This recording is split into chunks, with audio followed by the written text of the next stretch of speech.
अब हम डिस्कस करेंगे फीचर्स और करेक्टरिस्टिक्स ऑफ पार्टनरशिप। ये भी हम लोग 11th क्लास में डिस्कस कर चुके हैं, लेकिन एक बार दोबारा से इसलिए डिस्कस करना है कि अब मुझे आपको ये बताना है कि इसमें से 1 मार्क क्वेश्चंस कैसे पूछे जाते हैं। Features and characteristics of partnership एक ही बात है। सबसे पहला फीचर है 2 और मोर पर्सन्स। किसी भी पार्टनरशिप बिजनेस के लिए 2 या 2 से ज्यादा लोग होने चाहिए, मिनिमम 2 मैक्सिमम 50, राइट। तो एग्जाम में क्वेश्चन आता है कि मिनिमम और मैक्सिमम नंबर पूछे जाते हैं 1 मार्क क्वेश्चन पार्टनरशिप बिजनेस के लिए, तो आपको मिनिमम 2 बताना है और maximum 50। But section 464 of the companies act 2013, companies act 2013 में empowers the central government to prescribe maximum number of partners. उन्होंने ये एक बताया कि गवर्नमेंट को एक पावर दे दी कि आप चाहें तो आप किसी भी पार्टनरशिप बिजनेस में मैक्सिमम नंबर बढ़ा सकते हैं, लेकिन ये मैक्सिमम लिमिट, लेकिन ये 100 से ज्यादा नहीं हो सकते। पावर दी है, लेकिन वो लिमिट भी कब तक हो सकती है? 100 लोग पार्टनर से ज्यादा नहीं हो सकते हैं, ठीक है। Is it clear? तो एग्जाम में अगर 1 मार्क क्वेश्चन आता है तो आपको क्या आंसर करना है? Minimum 2 maximum 50 and by the approval of the government maximum कितना एक्सीड हो सकते हैं? 100, राइट। एवरी पर्सन, फिर एक क्वेश्चन आता है कि who can be the partner of a firm. कौन किसी पार्टनरशिप फर्म में पार्टनर बन सकता है? Every person can be a partner in a firm. हर वो इंसान पार्टनर बन सकता है who is competent to contract, जो समझौता कर सकता है, यानी जिसका दिमाग दुरुस्त है। दोबारा से, every person can be a partner in a firm. हर इंसान पार्टनर बन सकता है हु इज कॉम्पिटेंट, योग्य है, टू कॉन्ट्रैक्ट, समझौता करने के, ठीक है। अब इस चीज को और हम कैसे अच्छे से समझा सकते हैं? Example, following persons are not competent to contract. अब इन्होंने बताया कि कौन लोग जो हैं, following persons are not competent, योग्य नहीं हैं टू कॉन्ट्रैक्ट करने के। पहला है माइनर। माइनर कौन है? वह इंसान जिसकी उम्र 18 साल से कम है, वो कहा जाता है अकॉर्डिंग टू पार्टनरशिप एक्ट की वो कैपेबल नहीं है, कॉम्पिटेंट नहीं है समझौता कॉन्ट्रैक्ट करने के लिए। पर्सन ऑफ अनसाउंड माइंड, वह व्यक्ति जिसकी दिमागी हालत ठीक नहीं है, उसे भी हम कहते हैं कि कॉम्पिटेंट नहीं है। ये पहला है माइनर, यानी जो व्यक्ति जिसकी उम्र 18 साल से कम है वो माइनर होता है। वो व्यक्ति कॉम्पिटेंट नहीं है कॉन्ट्रैक्ट करने के लिए, यानी he can not be a partner of a partnership firm. Person of unsound mind, यानी जिस व्यक्ति की दिमागी हालत ठीक नहीं है, वो व्यक्ति भी पार्टनर नहीं बन सकता है। तीसरा है persons disqualified by any law. अगर किसी कानून के अंदर किसी व्यक्ति को डिसक्वालीफाई कर दिया गया है तो वह व्यक्ति भी किसी पार्टनरशिप फर्म में पार्टनर नहीं बन सकता है। Is it clear? तो हमारा सबसे पहला फीचर है 2 और मोर पर्सन्स। 2 और मोर पर्सन, इसी के अंदर से हमारे 2-3 1 मार्क क्वेश्चन बनते हैं। नेक्स्ट आता है आपका एग्रीमेंट। Agreement, right. एग्रीमेंट 2 तरह का होता है, आप जानते हैं, जैसे कि आपने पढ़ा ही था डेफिनेशन में, पार्टनरशिप इज एन एग्रीमेंट।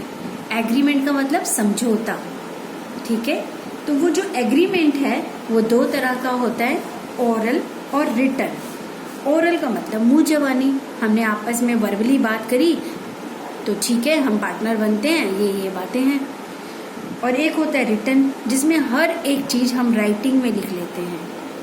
तो आपके हिसाब से पार्टनरशिप बिजनेस में ओरल एग्रीमेंट ज्यादा ठीक है या रिटन? चलते दोनों ही हैं, लेकिन रिटन एग्रीमेंट होने से लड़ाई झगड़े के चांसेस कम हो जाते हैं, ऑथेंटिसिटी बढ़ जाती है, प्रूफ बढ़ जाता है।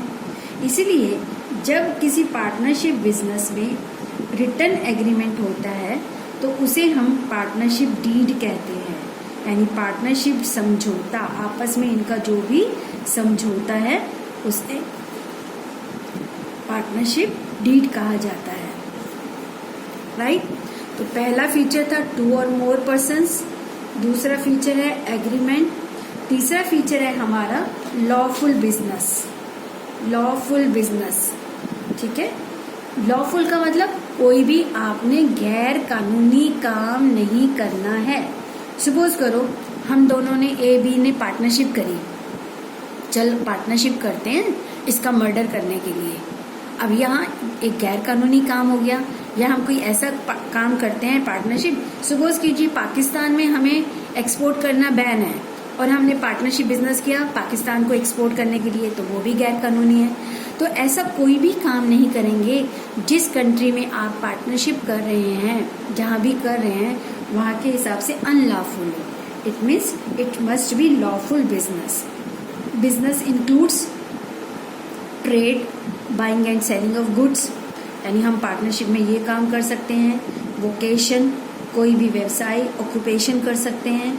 पार्टनरशिप में हम प्रोफेशन कर सकते हैं, 2 चार्टर्ड अकाउंटेंट मिलकर एक पार्टनरशिप फर्म खोल लें, 10 मिलकर खोल लें, मैक्सिमम 50 पार्टनर्स मिलकर पार्टनरशिप फर्म खोल लें।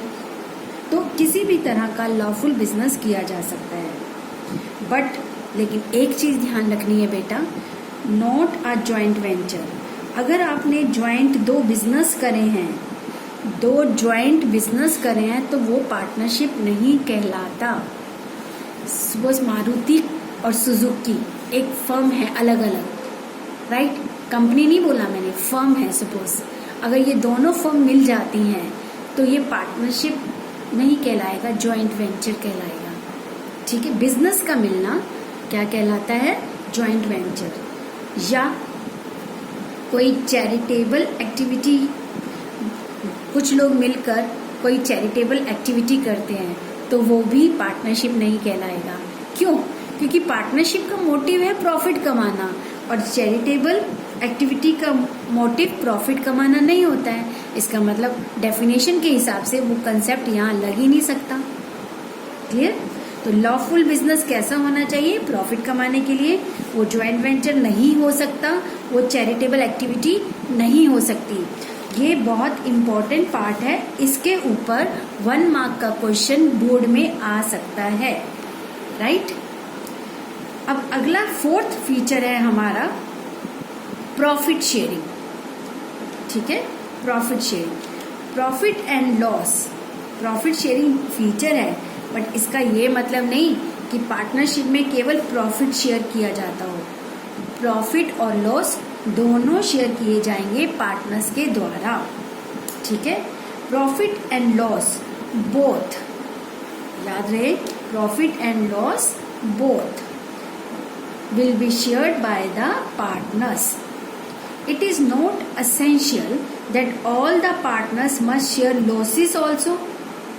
ये जरूरी नहीं है कि सारे पार्टनर्स प्रॉफिट भी शेयर करें और लॉसेस भी करें। ये तो उनकी आपस में अपना एग्रीमेंट है, अंडरस्टैंडिंग है कि ये कह दिया जाए कि ये बंदा लॉस शेयर नहीं करेगा या ये प्रॉफिट शेयर करेंगे। वो उनका आपसी अंदरूनी एग्रीमेंट है जो कि पार्टनरशिप डीड में लिखा जाएगा, ठीक है। बट कुछ नहीं लिखा जाता है अगर, तो सभी पार्टनर्स प्रॉफिट और लॉस दोनों शेयर करेंगे।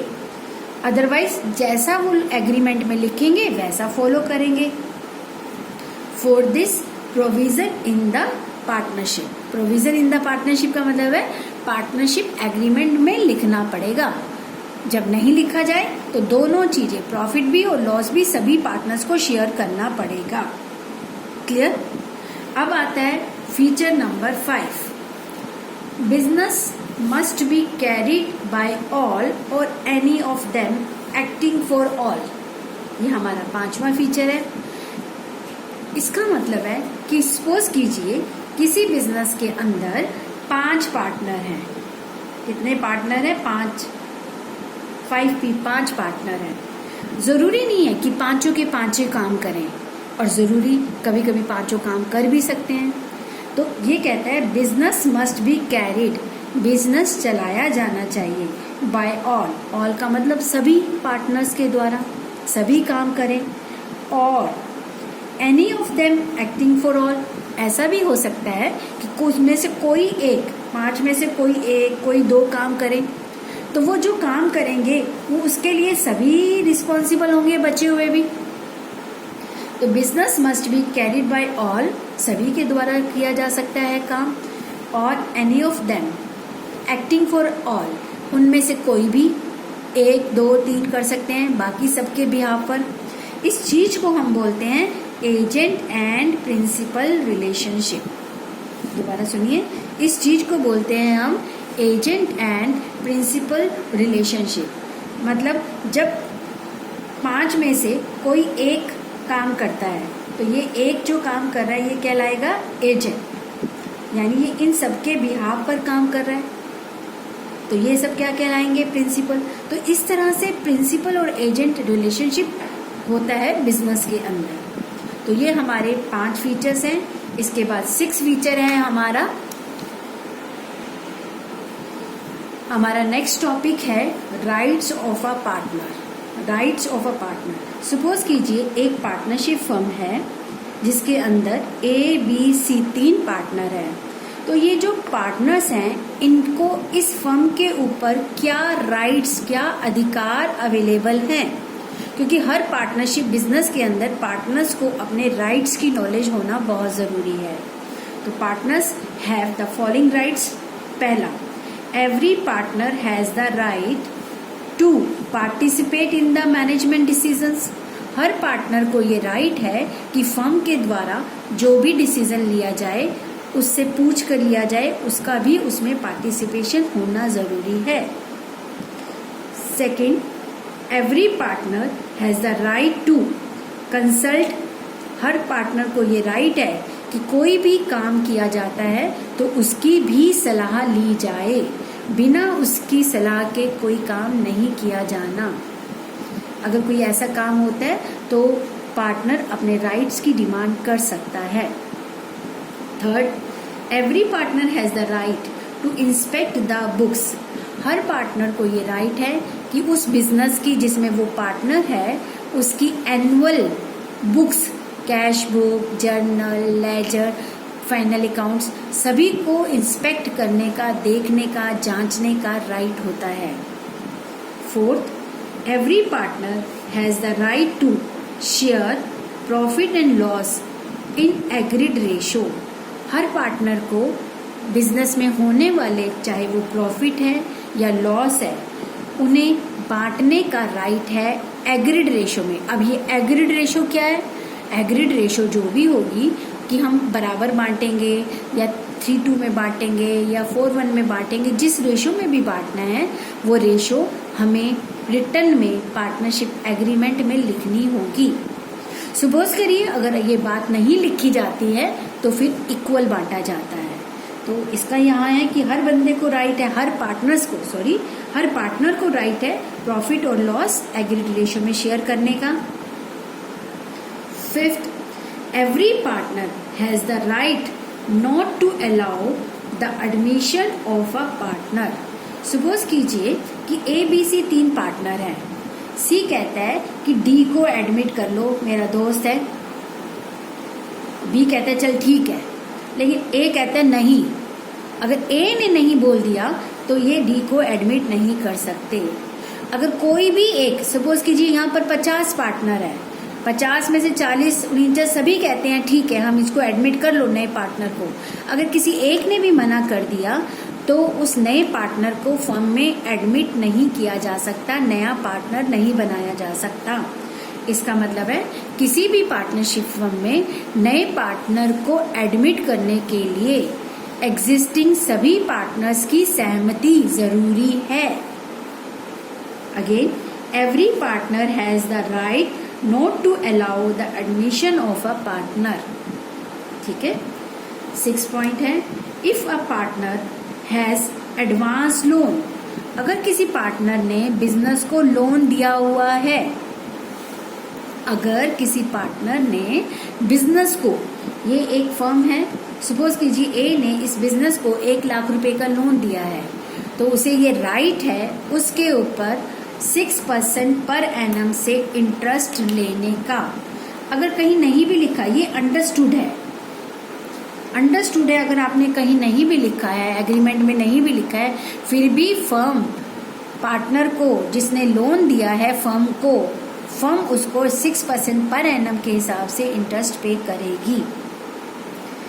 7 point, in case of emergency, by chance कभी कुछ ऐसी परिस्थितियां आ जाती हैं, a partner has the right to act according to his best judgement.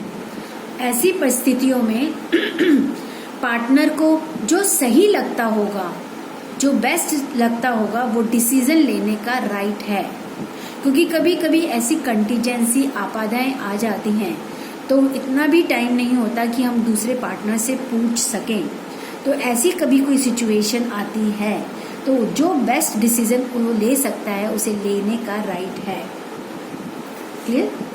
A partner has the right to retire from the business after giving proper notice. अब partner को ये राइट है कि अगर वो फर्म छोड़कर जाना चाहता है तो वह फर्म छोड़कर जा सकता है, लेकिन उसके लिए उसे एक नोटिस देना पड़ेगा, और वो नोटिस देने के बाद ही फर्म छोड़कर जा सकता है। राइट? तो ये थे हमारे rights of a partner. Clear?